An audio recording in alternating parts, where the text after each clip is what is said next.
Sahabat Rema yang terkasih, hari ini hari Senin tanggal 9 Februari 2026.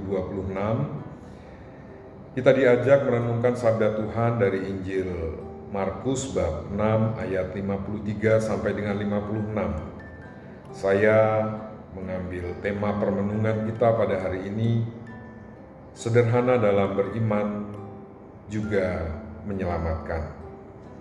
Sahabat Rema yang terkasih, dalam bahasa Jawa ada istilah ngalap berkah, artinya menyambut berkah. Ngalap berkah atau menyambut berkat ini biasanya prakteknya dilakukan dengan cara yang sederhana. Misalnya dengan minum air atau menyimpan air yang sudah didoakan oleh orang-orang khusus, atau bersalaman, atau datang ke tempat-tempat khusus sebagai peziarahan, lalu di sana menyampaikan harapan-harapannya. Dalam tradisi Katolik, kita juga mengenal itu. Ziarah dan berdoa, lalu menyimpan air suci dari tempat-tempat peziarahan dan menggunakannya di saat-saat tertentu. Kalau ditanya apa alasannya, lalu bagaimana logikanya, mungkin orang yang mempraktekkan tidak bisa menjelaskan dengan baik.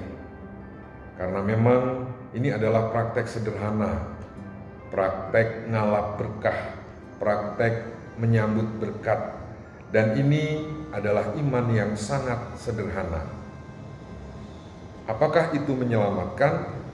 Saya rasa iman sesederhana apapun sangat menyelamatkan dan sangat berguna.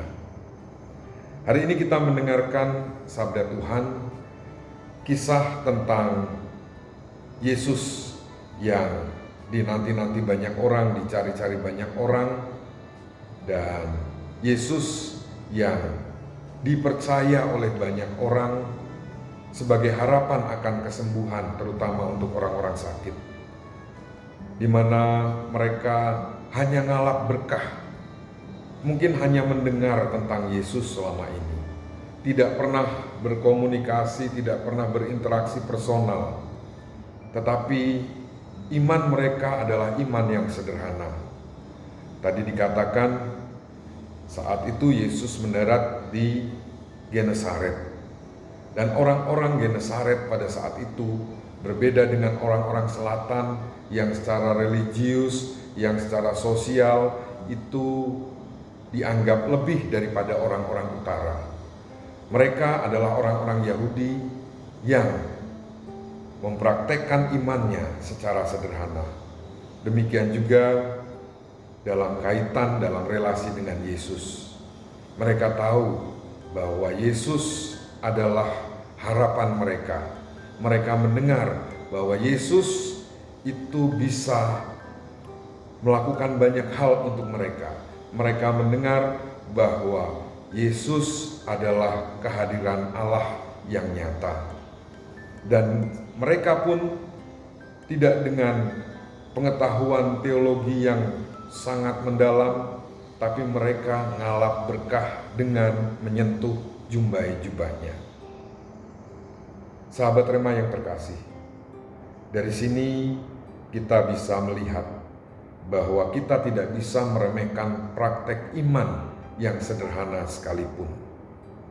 Apakah Yesus tidak mengajar? Apakah Yesus tidak mementingkan pemahaman iman? Tentu saja mementingkan, karena setelah itu Yesus mengajar. Tetapi yang jelas bahwa iman sekecil apapun, praktek sesederhana apapun tetap menyelamatkan. Semoga Roh Kudus membantu kita untuk menghayati iman kita dan membuat kita semakin dewasa dalam beriman. Yesus, Maria, Yusuf, lindungilah kami, terangilah kami, selamatkanlah kami. Allah Bapa yang Maha Kasih memberkati kita, Bapa, Putra, dan Roh Kudus. Amin.